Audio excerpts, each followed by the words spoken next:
Nous allons maintenant illustrer la notion de premier quartile et de troisième quartile sur une statistique réelle. C'est donc une statistique extraite du rapport de l'INSEE, donc dans son portrait social de la France, édition 2020, page 247 pour ceux que ça pourrait intéresser. Donc c'est une statistique portant sur le salaire annuel net en euros de l'ensemble des salariés en 2017 en France. Alors regardons ce tableau. Donc premier quartile, troisième quartile que nous venons de définir. Donc considérons l'ensemble. Donc l'ensemble des salariés, premier quartile 9 350, troisième quartile 26 580. Qu'est-ce que cela signifie? Cela signifie que 25% en 2017, 25% des salariés avaient donc une rémunération annuelle nette qui était inférieure à 9 350. 75% des salariés avaient une rémunération annuelle nette en 2017 inférieure à 26 580. On a ici la différence entre femmes et hommes. Vous voyez, par exemple, pour les femmes, le premier quartile est à 8 140 alors qu'il est à 11 130 pour les hommes. Le troisième quartile est à 24 190 alors qu'il est à 29 000 euros pour les hommes. Et ensuite, vous avez une distribution en fonction du diplôme. Les sans diplôme ont un premier quartile à 7 080, c'est-à-dire que 25% des salariés qui n'ont aucun diplôme ont une rémunération nette annuelle inférieure à 7 080 et 75% des salariés sans diplôme ont une rémunération annuelle inférieure à 20 360. Alors vous voyez ici, le problème n'est pas de dire est-ce que c'est une rémunération annuelle inférieure ou égale à 7 080 ou strictement inférieure à 7 080.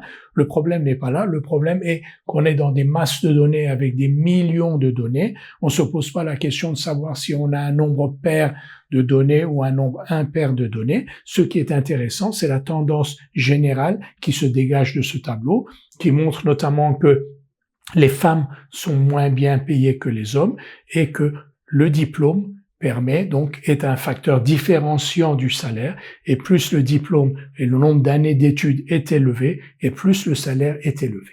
Nous allons quand même répondre à un certain nombre de questions pour bien s'entraîner à utiliser les notions de quartile, premier quartile et troisième quartile. Donc on nous demande de compléter ces 4 phrases.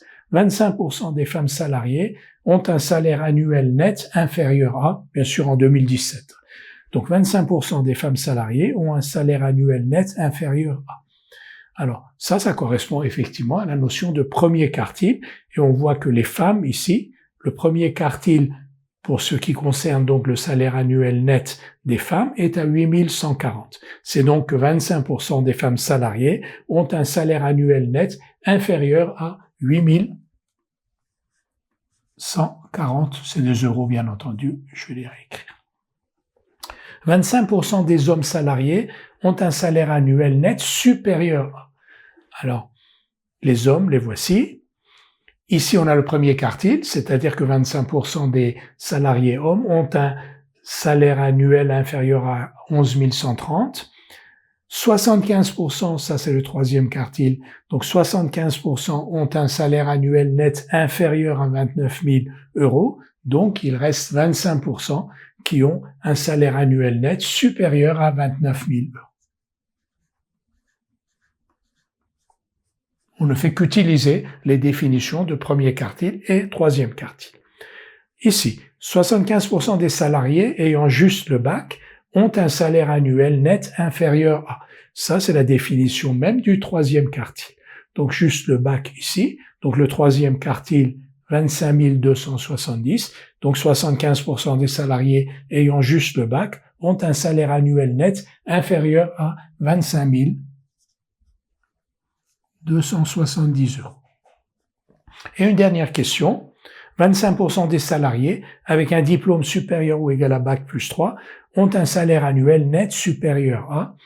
Alors, 25% des salariés, on a, pour les supérieurs ou égal à bac plus 3, on a leur troisième quartile. C'est-à-dire que 75% de ces salariés-là a une rémunération annuelle nette inférieure à 42 190. Donc, si 75% ont une rémunération inférieure à 42 190, c'est donc que 25% a une rémunération supérieure à 42 190 euros.